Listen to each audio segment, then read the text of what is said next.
नमस्कार, मैं अजयपाल यादव। व्याख्याता इतिहास। सफलता का कोई मंत्र नहीं है, यह तो सिर्फ परिश्रम का फल है। आइए परिश्रम करते हैं। कल हमने गुरु नानक देव, गुरु अंगद और गुरु अमरदास के बारे में पढ़ा था पिछले पार्ट में। आइए आगे बढ़ते हैं। गुरु रामदास सिखों के चौथे गुरु गुरु रामदास हुए। गुरु रामदास ने धार्मिक केंद्रों की संख्या को बढ़ाया और 500 बीघा ज़मीन पर सरोवर बनवाया। तो 500 बीघा ज़मीन पर सरोवर किसने बनवाया? गुरु रामदास ने। और यह सरोवर क्या कहलाया? अमृतसर के नाम से इतिहास में जाना गया।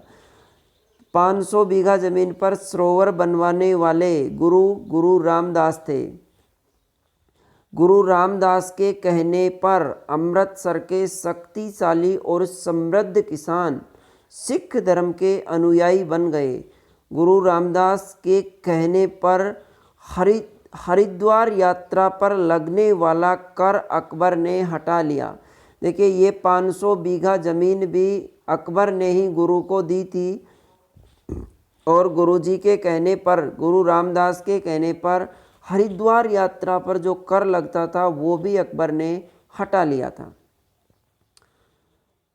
गुरु रामदास ने दान देने की मसनद प्रथा का प्रचलन किया। मसनद प्रथा, दान देने की मसनद प्रथा का प्रचलन किसने किया? गुरु रामदास ने किया। यह प्रथा क्या होती है? इस प्रथा के अनुसार सिखों को अपनी आय का 10वां भाग गुरु को दान देना पड़ता है। तो मसनद क्या है? अपनी आय का 10वां भाग दान देना क्या कहलाता है? मसनद कहलाता है। किसको दिया जाता है? गुरु को दिया जाता है। यह प्रथा किसने शुरू की? यह प्रथा गुरु रामदास ने शुरू की थी। मसनद प्रथा गुरु रामदास ने शुरू की। सिखों को अपनी आय का 10वां भाग गुरु को दान देना पड़ता था। इम्पोर्टेंट है। अब गुरु सतगुरु के साथ साथ सच्चा पातशाह भी कहलाने लगे। ये देखिए, गुरु रामदास और गुरु रामदास ने 500 बीघा ज़मीन पर एक विशाल सरोवर बनवाया था। उसको क्या कहा गया? कहलाने लगा वो अमृतसर के नाम से जाना जाता है। 500 बीघा ज़मीन पर किसने दी थी ये ज़मीन? मुग़ल बादशाह अकबर ने। ये सरोवर है जो गुरु रामदास के द्वारा बनवाया गया। सिखों के 5वें गुरु अर्जुन देव हुए और अर्जुन देव सिख धर्म के सच्चे संगठनकर्ता सिद्ध हुए। धार्मिक अधिकारों के साथ साथ राजनीतिक अधिकार से भी गुरु को संपन्न किया। तो धार्मिक अधिकारों के साथ राजनीतिक अधिकारों से गुरु को संपन्न करने वाले कौन थे? गुरु अर्जुन देव थे। मोस्ट इम्पोर्टेंट, जहांगीर के विद्रोही पुत्र जिसका नाम था खुसरो को आशीर्वाद देने से जहांगीर ने इन्हें प्राण दंड दिया। खुसरो ने जब अपने पिता के विरुद्ध विद्रोह कर दिया था तो गुरु अर्जुन देव ने इनको आशीर्वाद भी दिया और शरण भी दी। इस कारण जहांगीर ने इन्हें प्राण दंड दिया। किसको? गुरु अर्जुन देव को। किसने दिया प्राण दंड? जहांगीर ने। क्यों दिया? खुसरो को आशीर्वाद देने के कारण। और कैसे दिया? गर्म तवे के ऊपर बिठाकर गर्म पानी डाला गया, बाद में रावी नदी में गुरु जी को डाल दिया गया। इससे इनकी मृत्यु हो गई थी। 1588 ईस्वी में गुरु रामदास द्वारा निर्मित अमृतसर तालाब गुरु रामदास ने बनवाया था। उसके मध्य में हर मंदिर साहिब, ये भी इम्पोर्टेंट, हर मंदिर साहिब नामक गुरुद्वारा की नींव रखवाई, जिसे वर्तमान में स्वर्ण मंदिर, गोल्डन टेम्पल के नाम से जाना जाता है। तो स्वर्ण मंदिर की नींव किसने रखवाई? गुरु अर्जुन देव ने। कहाँ पे रखवाई? अमृतसर तालाब। और उसको किस नाम से जाना गया? हर मंदिर साहिब गुरुद्वारे के नाम से। गुरु अर्जुन देव ने आदि ग्रंथ का संकलन करवाया। आदि ग्रंथ गुरु ग्रंथ साहिब, आदि ग्रंथ है गुरु ग्रंथ साहिब, इसका संकलन करवाया। वह धन संग्रह हेतु विदेशों में अनुयायी भेजे। किसने? गुरु अर्जुन देव ने। अर्जुन देव के प्राण बलिदान सिखों में सैन्य शक्ति के रूप में शक्तिशाली बनने का बदलाव ले आया। इनका बलिदान, गुरु अर्जुन देव का बलिदान क्या था? जहांगीर ने इन्हें प्राणदंड दिया था, तो वह सिखों में शक्तिशाली बनने का बदलाव लेकर आया। और जो सिख शांति प्रिय हुआ करते थे वो सिख संघर्ष प्रेमी बन गए, संघर्ष प्रेमी बन गए। तो ये गोल्डन टेम्पल, स्वर्ण मंदिर, हर मंदिर साहिब गुरुद्वारा की नींव किसने रखी? गुरु अर्जुन देव ने। इम्पोर्टेंट, हर मंदिर साहिब गुरुद्वारे, स्वर्ण मंदिर, गोल्डन टेम्पल की नींव किसने रखी थी? गुरु अर्जुन देव ने। कहाँ पर स्थित है ये? अमृतसर, गुरु अर्जुन देव। हरगोविंद, सिखों के छठे गुरु हरगोविंद हुए। हरगोविंद ने शैली ऊन की बनी हुई माला की जगह 2 तलवार धारण की। एक तलवार थी पीरी तलवार, एक तलवार पीरी तलवार जो धार्मिक गद्दी का प्रतीक हुआ करती थी। दूसरी तलवार मीरी जो राजनीतिक पदवी की प्रतीक हुआ करती थी। तो 2 तलवार धारण करने वाले पहले गुरु, 2 तलवारों का नाम पीरी और मीरी। ऐसे पूछा जा सकता है, पीरी और मीरी क्या थी? 2 तलवारें थी। किसने धारण की सबसे पहले? गुरु हरगोविंद ने। पीरी किसका प्रतीक थी? धार्मिक गद्दी का प्रतीक थी। मीरी राजनीतिक पदवी की प्रतीक थी। इन्होंने भेंट में धन के स्थान पर अस्त्र शस्त्र लेना प्रारंभ किया। किसने? गुरु हरगोविंद ने। कौन से गुरु थे? छठे गुरु थे। हरगोविंद ने हर मंदिर, हरगोविंद ने हर मंदिर, हर मंदिर गुरुद्वारा किसने बनवाया? गुरु अर्जुन देव ने। हर मंदिर के पास एक भवन बनवाया जिसमें एक ऊंचा तख्त बनवाया गया और इसे क्या कहा जाता है? अकाल तख्त। मोस्ट इम्पोर्टेंट, ये भी अकाल तख्त की स्थापना किसने की? गुरु हरगोविंद ने। सिखों के कौन से गुरु थे? छठे गुरु थे। अकाल तख्त क्या है? हरमंदिर भवन के पास बना हुआ एक ऊंचा तख्त है। मुगल बादशाह जहांगीर ने अर्जुन देव का आर्थिक जुर्माना पुत्र हरगोविंद से वसूल करना चाहा। ये अर्जुन देव के पुत्र थे, लेकिन गुरु हरगोविंद ने मना कर दिया, तो इनको बंदी बनाकर ग्वालियर के किले में रखा गया कैद करके जहांगीर ने। हरगोविंद ने सिख पंथ को सैनिक रूप देने का कार्य किया। जो सिख कभी शांति प्रिय हुआ करते थे, जो सिख कभी शांति प्रिय हुआ करते थे, वो सिख गुरु अर्जुन देव के बलिदान के बाद संघर्ष प्रिय हो गए।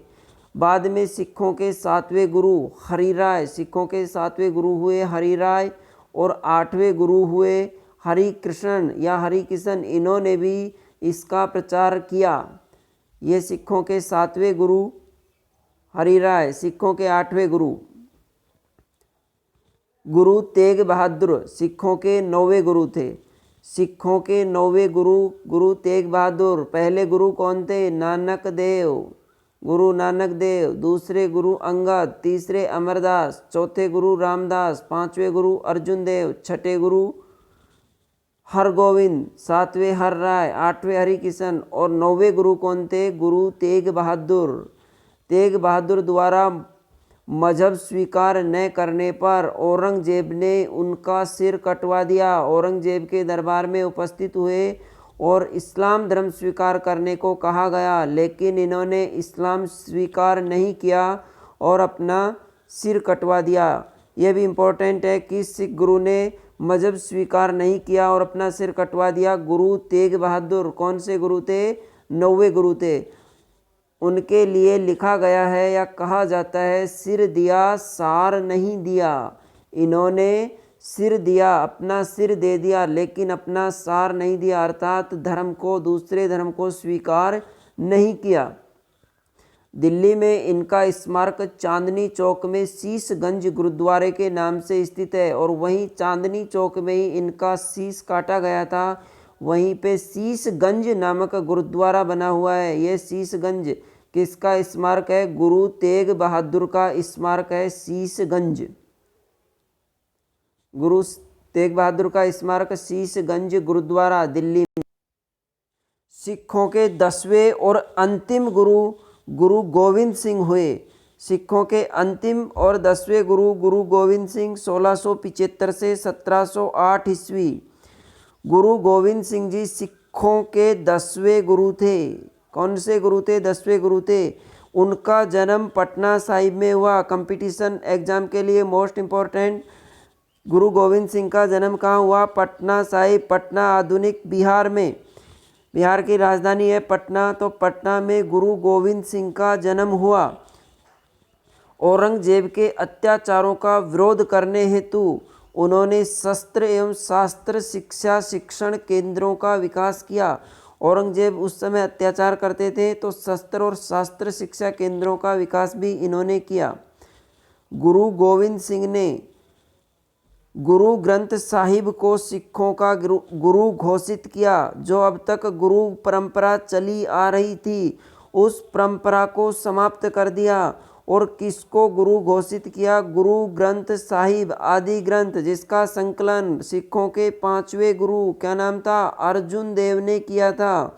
उसी को गुरु गोविंद सिंह ने क्या किया? सिखों का गुरु घोषित कर दिया, गुरु ग्रंथ साहिब को। इन्होंने, तो ये इम्पोर्टेंट है, गुरु ग्रंथ साहिब को किसने सिखों का गुरु घोषित किया? गुरु गोविंद सिंह ने।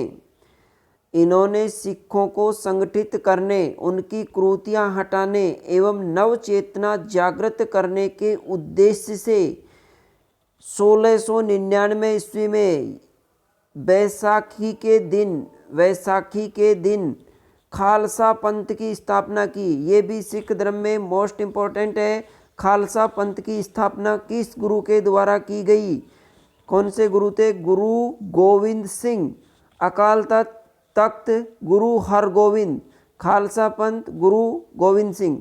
ये खालसा पंथ क्या होता है? खालसा पंथ 1699 ईस्वी में दिन कौन सा था? बैसाखी का दिन था। खालसा पंथ क्या होता है? सिख धर्म की विधिवत दीक्षा प्राप्त अनुयायियों का एक सामूहिक रूप, कि जो सिख धर्म की विधिवत दीक्षा ले लेते हैं उनको खालसा कहा जाता है। तो खालसा पंथ की स्थापना सिखों के 10वें गुरु गुरु गोविंद सिंह के द्वारा की गई। गुरु गोविंद सिंह ने जीवन जीने के 5 सिद्धांत दिए, जिन्हें पंच ककार कहा जाता है। पंच ककार, ये भी इम्पोर्टेंट है, पंच ककार। और सिखों में इन 5 चीज़ों का अनिवार्य माना जाता है। जो भी खालसा पंथ धारण करता है उनको 5 चीज़ें रखना अनिवार्य होती हैं। वो क्या है? केस, कड़ा, कृपाण, कंगा और कच्छा। केस, कड़ा, कृपाण, कंगा और कच्छा।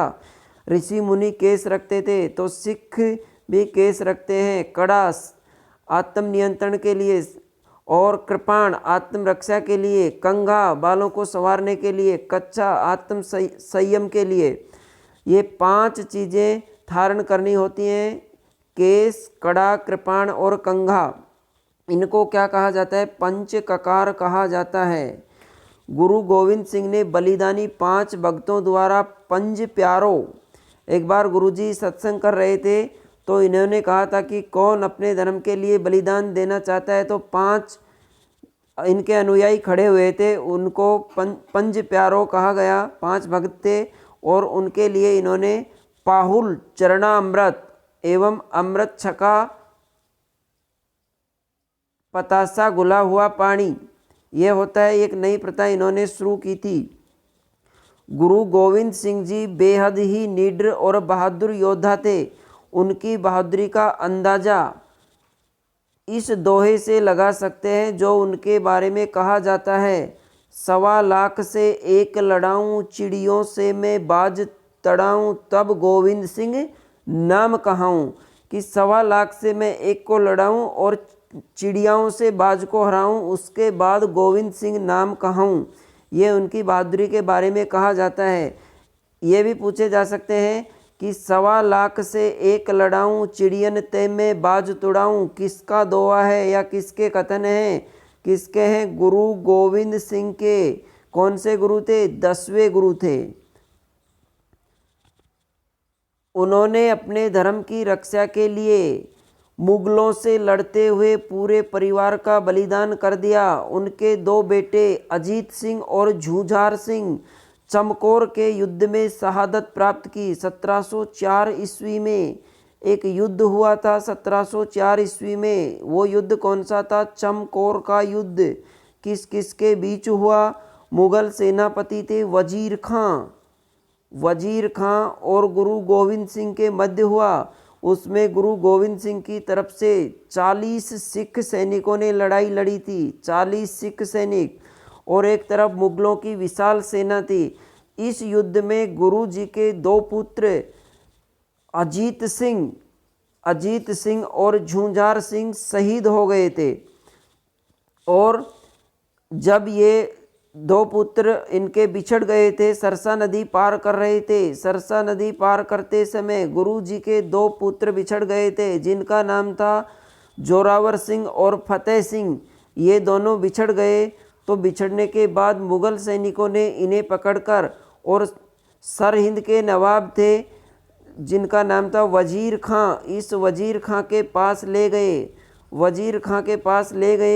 तो वजीर खां ने इनको इस्लाम स्वीकार करने के लिए कहा, लेकिन इन्होंने मना कर दिया था, और मना कर दिया कि हम इस्लाम स्वीकार नहीं करेंगे। तो बाद में इन दोनों को, ये 9 वर्ष के थे, जोरावर सिंह 9 वर्ष के थे, फतेह सिंह 7 वर्ष के थे। इन दोनों को वजीर खां ने और सरहिंद के नवाब वजीर खां ने दीवारों में चुनवा दिया था।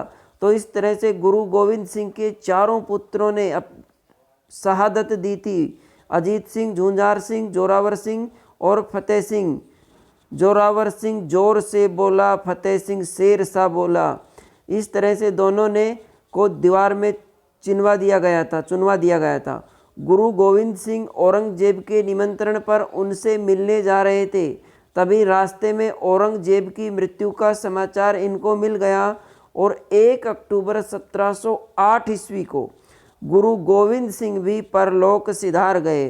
तो इन्होंने एक तो किसकी स्थापना की थी? खालसा पंथ की स्थापना की थी। और पंचककार, क्या होते हैं ये पंचककार? केस, कड़ा, कृपाण, कंगा और कच्छा। और एक इनके बारे में कहा जाता है, 1.25 लाख से 1 लड़ाऊं, चिड़ियन ते मैं बाज तुड़ाऊं, तब गोविंद सिंह नाम कहाऊं। ऐसे वीर थे गुरु गोविंद सिंह, जिनके 4 पुत्रों ने शहादत दी थी। तो आज के वीडियो में इतना ही। यदि वीडियो पसंद आए तो लाइक कीजिएगा, शेयर कीजिए और चैनल को सब्सक्राइब कीजिए।